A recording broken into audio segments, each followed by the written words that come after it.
Hello, welcome to the New Zealand Initiative. We're very privileged to be speaking with Tom Peters, international business writer and management guru. We're going to be speaking about some of the challenges that are taking place in the globalized workforce. Tom, how do you see that playing out? Well, I don't pretend to be an expert in the new technologies, but I felt so strongly about that a year ago that I started reading and reading and reading and reading. And I've come to a couple of conclusions. The most important one, in my opinion, for a business person is if you know the answer to that question, you're not looking hard enough.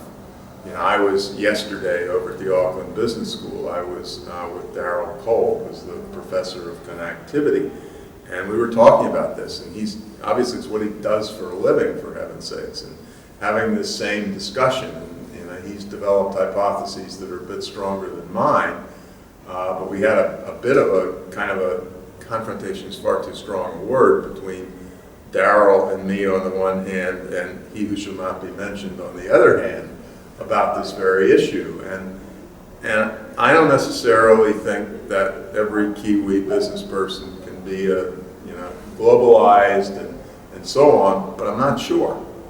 I'm just not sure of that. When you and I were talking a little bit, we were talking about the two forces of offshoring and technology. An interesting thing to me, which may be a little bit arrogant, was in the year 2000, I was asked and privileged to write a cover story for Time magazine in the US, and one of the lines I found was I said 90% of white-collar jobs, and we have to come back to this because it ain't just low skill, yes, in my exactly. opinion. 90% of white-collar jobs will disappear or be transformed beyond recognition, and I said in the next 10 to 15 years. But here's to me the interesting point. In 2000, I said the reason was technology. And then, at least from the American perspective, and I think yours as well, 7 or 8 years later, I would have said technology kind of, but globalization. And I'm coming back a little bit where I'm going to give the weight to technology, not least of which, again, relative to some of the stuff that you were talking about, Chinese wages are going through the roof. Yep. We used to laugh about all our t-shirts came from China. A lot more coming from Vietnam and Sri Lanka now. And so it's not, and we're doing in the US, I won't say a lot, but I will say non-trivial trend. We're doing a lot of, all these terms I kind of hate at one level for their jargony notion, a lot more onshoring. Yes. And stuff is actually coming back.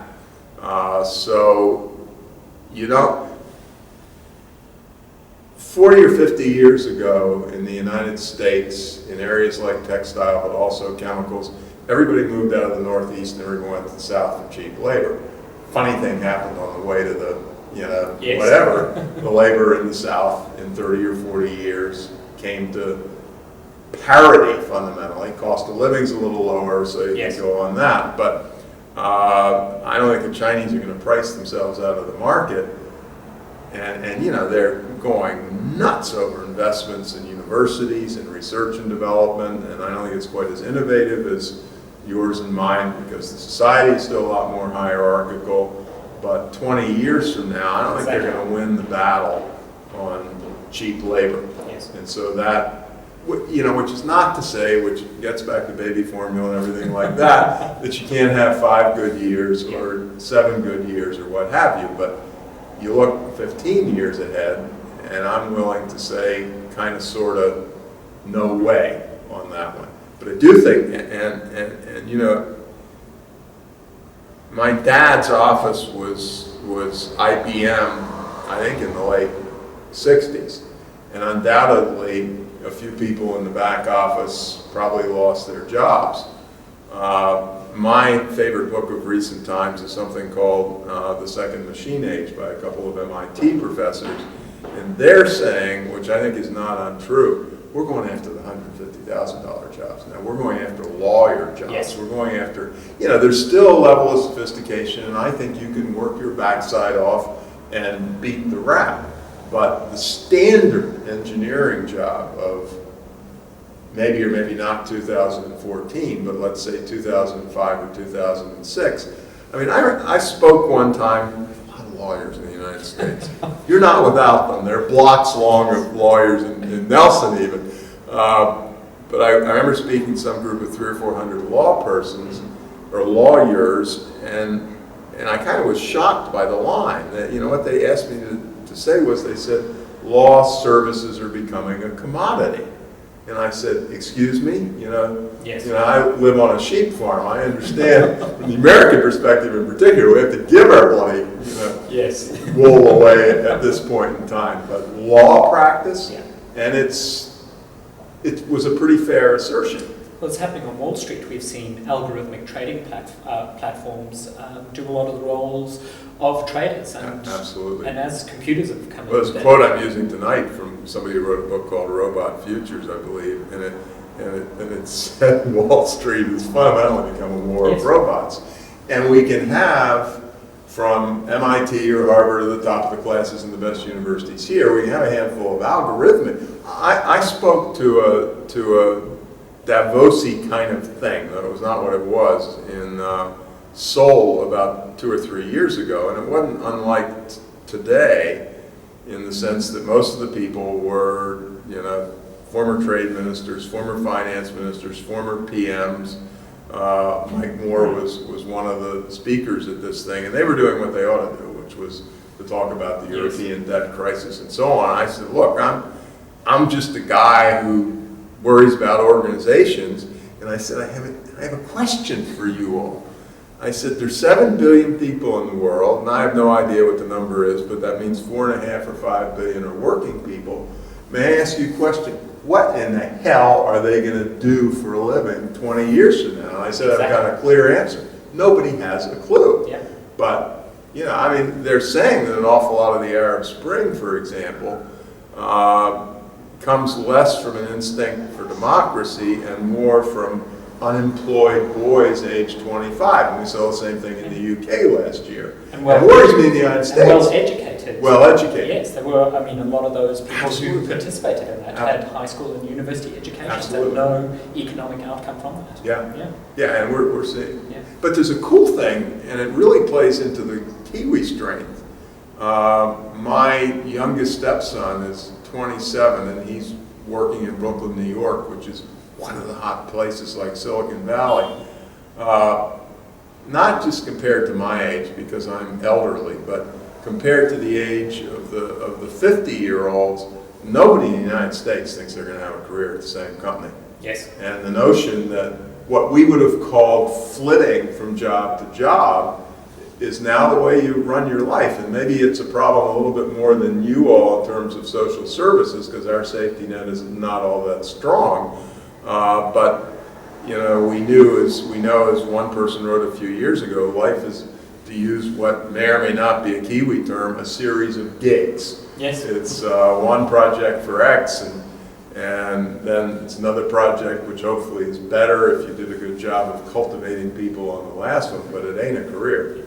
It ain't a normal career. Taking that back to the position of someone who is a young person who's 16 or 17 and making decisions about their education and their career, which they will have to live by for the rest of their lives. How does this changing global picture affect their choices? Where should the emphasis be? And should it be an institutional emphasis? Should we do away with for want of a better word, the industrial revolution form of learning? Yep. Should we move to foster innovation and creativity and take it to a new paradigm? Yeah, there are two very different kinds of answers that I would give, and one of them plays into the Kiwi product mix more than it does in the United States, but that's not relevant. At some level, I hate the term management guru, but at some level all of us ought to be shot.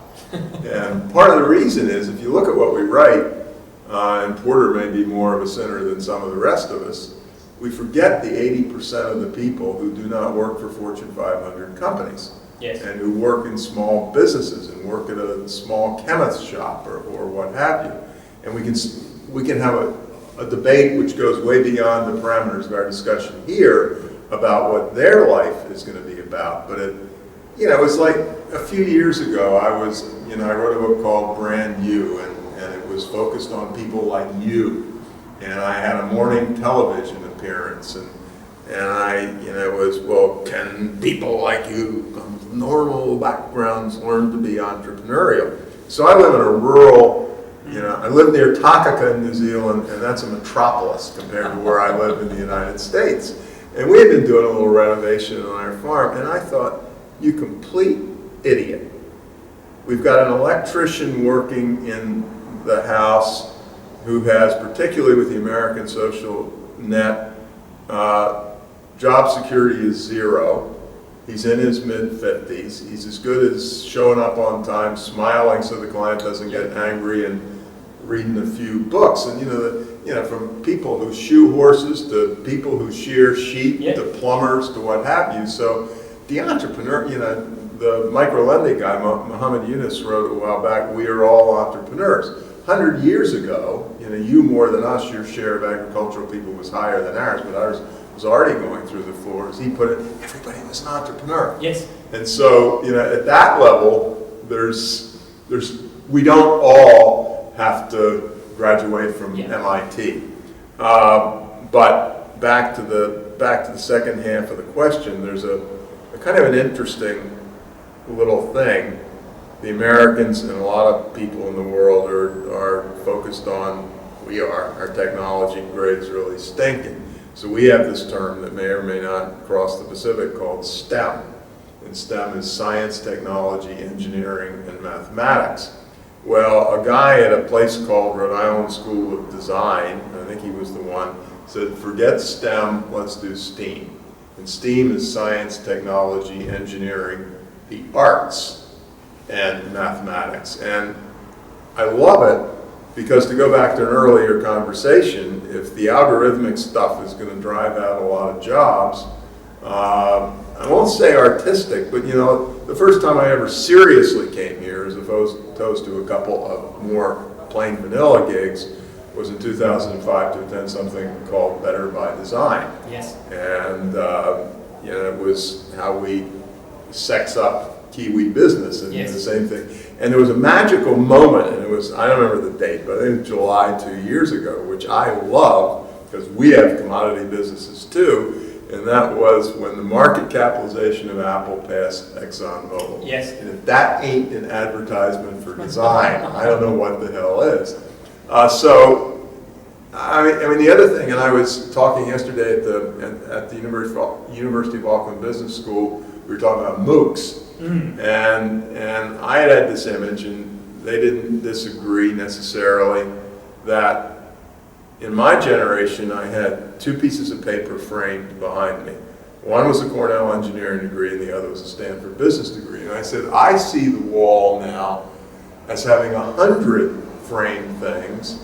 And you, at the age of 27, became a project manager for the first time, and you had 14 people working for you.